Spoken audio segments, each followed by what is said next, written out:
30 मार्च 2025 से इस ब्रह्मांड में एक विकट योग बनने वाला है। विकट योग इसलिए कहा जा रहा है क्योंकि इस समय में मीन राशि में 5 ग्रहों का संयोजन बनने वाला है। पंचग्रही योग बनेगा। कलयुग के राजा राहु के माया जाल में 4 ग्रह यहां पर फंसने वाले हैं। राहु के प्रभाव में 4 प्रमुख ग्रह यहां पर रहने वाले हैं, जिसका प्रभाव निश्चित रूप से समस्त राशि के जातकों को प्राप्त भी होगा। कुछ विशेष घटनाएं यहां पर घटित हो सकती हैं जो समस्त जीव जगत में कुछ बड़ा परिवर्तन करने वाली हैं। कुछ विशेष योग बन सकते हैं, कुछ बड़े लाभ मिल सकते हैं, अथवा कहीं पर कुछ बड़ी समस्याएं भी आ सकती हैं। जय श्री गणेश। नमस्कार, मैं आचार्य संजय द्विवेदी। मेरे समस्त प्रबुद्ध दर्शकों का मेरे चैनल पर हार्दिक स्वागत है। प्रिय दर्शकों, जैसा मैंने अभी कहा, 30 मार्च को मीन राशि में 5 ग्रहों का संयोजन बनेगा, जहां पर सूर्यदेव होंगे, बुध, शुक्राचार्य तथा यहां पर 29 मार्च को शनि का भी परिवर्तन हो जाए, जिसके कारण सूर्य, शनि, शुक्र और बुध का राहु के साथ पंचग्रही योग बन जाए। अब यदि यहां पर हम आकलन करें तो राहु और शनि मित्रवत होते हैं, राहु बुध मित्रवत होते हैं, राहु शुक्र भी मित्रवत होते हैं। राहु का सूर्य के साथ अति शत्रु का भाव है। इसी प्रकार से शनि और सूर्यदेव में भी मतभेद हैं। यहां पर शत्रु का भाव नहीं है, परंतु मतभेद निश्चित रूप से। शनि का बुध और शुक्र के साथ भी अति मित्र का भाव है। तो यहां पर कुछ विशेष स्थितियां बन रही हैं। अब यहां पर बहुत सारे लोग इसको पैशाचिक योग भी कहेंगे, बहुत सारे लोग इसको प्रलयंकारी योग कहेंगे, लेकिन ऐसा यहां पर कुछ बहुत बड़ी नकारात्मक घटना नहीं होने जा रही। क्योंकि यदि हम स्थितियों का आकलन करें, जब शनिदेव का परिवर्तन होगा, शनिदेव 29 मार्च को राशि परिवर्तन करके मीन राशि में जाएंगे, 0 डिग्री पर होंगे तथा सूर्य के साथ अस्त अवस्था में होंगे। यहां पर शनि का कुछ बड़ा प्रभाव प्राप्त ही नहीं होने वाला है। इसी प्रकार से राहु भी यहां पर 2 डिग्री पर होंगे और 29 मार्च से 30 मार्च के बीच में सूर्यदेव 15 डिग्री के आसपास होंगे। तो सूर्य राहु को क्रॉस कर चुके होंगे, बहुत आगे जा चुके होंगे, जिसके कारण सूर्य का बल बढ़ चुका होगा तथा सूर्य बुध को बलवान करेंगे। यद्यपि यहाँ पर बुध राहु के सीधे प्रभाव में होंगे, क्योंकि बुध लगभग 4 डिग्री पर होंगे, शुक्राचार्य 6 डिग्री के आसपास होंगे। यहाँ पर शुक्राचार्य उच्च राशि में है, अत्यंत बलवान स्थिति, परंतु राहु के साथ दूषित है। बुध यहाँ पर जड़ दोष में होंगे, यहाँ पर इनकी डिग्री भी कम है, जिसके कारण समस्याएं हो रही थी। परंतु सूर्य का बल शुक्र को भी प्रबलता देगा, बुध को भी प्रबलता देगा, और यहां पर शनि के आने से कोई बहुत बड़ी घटना त्वरित नहीं घटित होगी। अब राहु शनि के साथ यहां पर लगभग 46 दिन गोचर करेंगे। 18 मई को राहु का राशि परिवर्तन हो जाए। जब राहु यहां पर राशि परिवर्तन कर लेंगे तो ये समस्याएं अपने आप समाप्त हो जाएंगी। परंतु तब तक जब राहु का ये परिवर्तन होगा, शनिदेव का 5 डिग्री पर बल प्राप्त होगा। तो कुल मिलाकर कहने का अर्थ ये है, जब शनिदेव निर्बल हैं, राहु 2 डिग्री पर हैं, जब राहु ट्रांजिट करेंगे तो राहु का बल समाप्त हो जाएगा, मृत अवस्था के राहु होंगे, और शनि का बल बढ़ेगा। तो शनि इस भाव के प्रभाव को बढ़ाएंगे। तो यहां पर बहुत कुछ प्रलयंकारी नहीं होने वाला, या कुछ ऐसा घटित नहीं होना जो बहुत नकारात्मकता दे देगा। कुल मिलाकर स्थितियां उतार चढ़ाव वाली रहने वाली हैं। कुछ समस्याएं भी आ सकती हैं, कुछ लाभ भी मिल सकते हैं, क्योंकि जब भी शनि और राहु का संयोजन बनता है, इसे असाध्य योग कहते हैं, या इसे अनप्रेडिक्टेबल योग भी कह सकते हैं, जिसका प्रभाव समस्त राशि के जातकों को प्राप्त होगा। क्योंकि सूर्य तो 13 अप्रैल को राशि परिवर्तन कर लेंगे, अपनी उच्च राशि में पहुंच जाएंगे।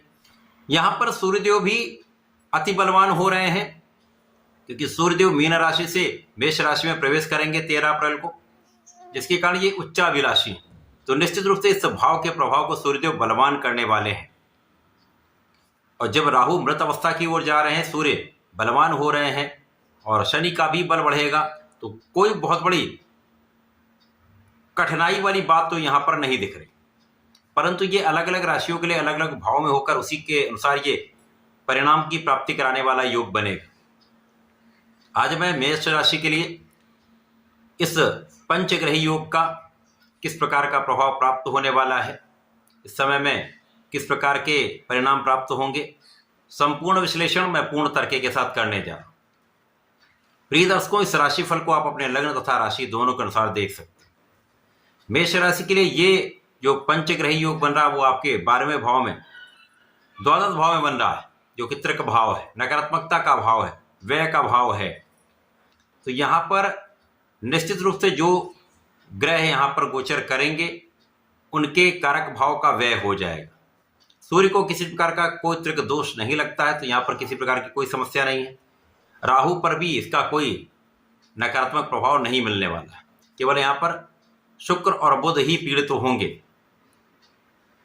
अब मेष राशि के लिए यदि हम अवलोकन करें तो पराक्रमेश तथा षष्ठेश होकर बुध का यहां पर गोचर है, जो विपरीत राजयोग में भी होंगे। तो बुध भी नीच भंग में होकर यहां पर बलवान हो जाएंगे। इसी प्रकार से शुक्राचार्य जो यहां पर आपके धन तथा सप्तम के स्वामी होकर गोचर कर रहे हैं, उच्च राशि में है। यहां पर शुक्राचार्य को कार्यकत्व भी प्राप्त है। यहां लाभ क्या प्राप्त होगा, यहां पर निश्चित रूप से आपके ऐश्वर्य वैभव में वृद्धि होगी। अचानक ही कुछ ऐसे योग बनेंगे जिनसे आपके काम बन सकते हैं। कानूनी समस्याओं में आपका पक्ष बलवान होगा। यदि कहीं पर कुछ ऐसा योग चल रहा था जहां पर आप समस्याग्रस्त थे, तो उसका निराकरण हो जाएगा। इस समय में जो जातक नौकरी करना चाह रहे हैं, नौकरी के लिए प्रयासरत थे, उनका काम बन सकता है। जो लोग विदेश जाकर कार्य करना चाह रहे हैं, विशेष रूप से उनके लिए अत्यंत लाभदायी स्थिति बनेगी। विदेशी व्यापार से, विदेशी कार्यों से आपको बड़ा धन लाभ यहां पर प्राप्त होता दिख रहा है। इस समय में जो जातक यहां पर ऋण लेने का प्रयास कर रहे थे, उनके लिए यहां पर समस्या हो सकती है। कहीं ना कहीं यहां पर अवरोध या देरी होने की संभावना दिख रही। अनावश्यक किसी प्रकार के ऋण लेने से आपको बचना भी चाहिए। इस समय में ऋण आपके लिए समस्या का कारण बन सकते हैं। यहां पर सूर्यदेव जो आपके लिए ज्ञान के स्वामी हैं, विदेश भाव में बैठेंगे, तो जो विदेश जाकर ज्ञान लेना चाह रहे हैं उनके लिए विशेष योग है। इसी प्रकार से सूर्यदेव यहां पर किसी प्रकार के दोष में नहीं है। यहां पर जो शासन प्रशासन में लोग हैं उनको शासन प्रशासन का सहयोग मिलेगा। जो विदेश सेवाओं में लोग हैं उनको एक बड़ा लाभ, बड़े पद की प्राप्ति तथा कार्य क्षेत्र में विस्तार प्राप्त हो सकता है। इस समय में आपके शत्रुओं पर आपका अंकुश रहने वाला है। यद्यपि राहु का प्रभाव यहाँ पर कुछ ना कुछ शत्रुवत व्यवहार करने वाला है, तो कुछ शत्रु बनने वाले हैं। बिना कारण से आपको परेशान करने वाले लोग यहाँ पर हो सकते हैं। आपकी आलोचना करने वाले लोग हो सकते हैं। आपके कार्यक्षेत्र में आपके लिए अपयश का योग बनाने वाले लोग हो सकते हैं। परंतु इन सब में आपका पक्ष बलवान रहने वाला है। अंततः विजय आपकी ही होगी।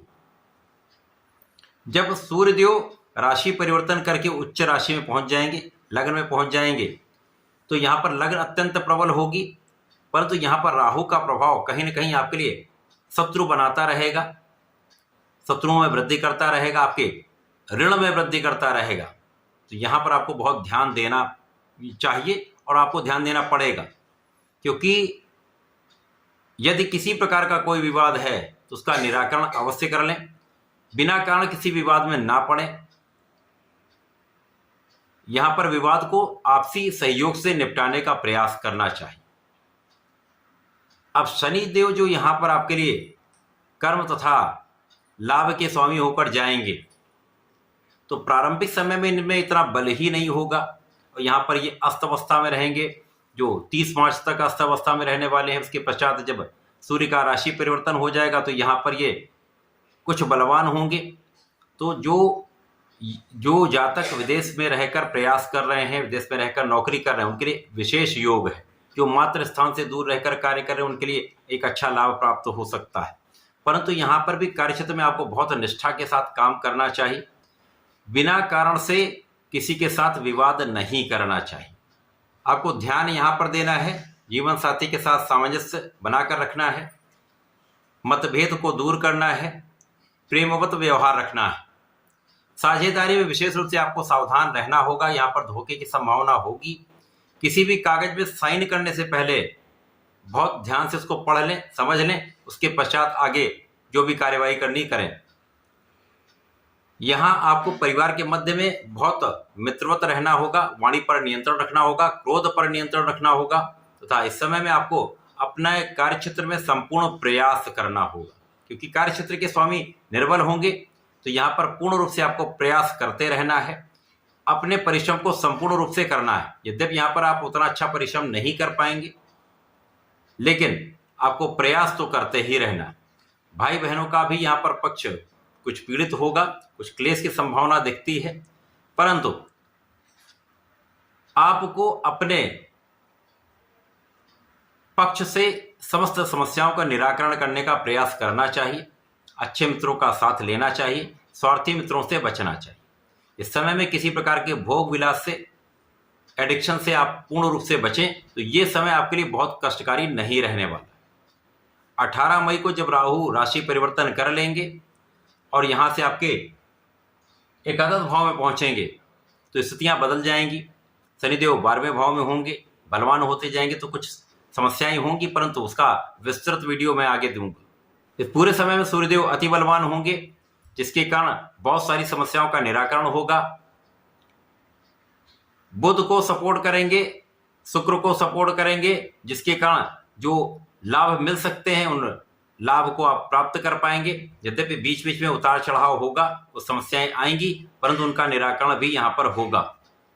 इस पूरे समय में आपको शंकर मोचन की शरण में रहना चाहिए, हनुमान चालीसा तथा हनुमान अष्टक नित्य करना चाहिए तथा यदि प्रत्येक मंगल या शनिवार में से किसी भी एक दिन आप चयन कर लें, उस दिन सुंदर कांड का पाठ कर लें, तो विशेष रूप से इस समय में आपको कोई बड़ा कष्ट नहीं होगा, समस्याएं निस्तारित होंगी तथा लाभ वृद्धि अवश्य हो। तो ऐसा करके समय का उपयोग करके लाभ ले सकते हैं। धन्यवाद, नमस्कार।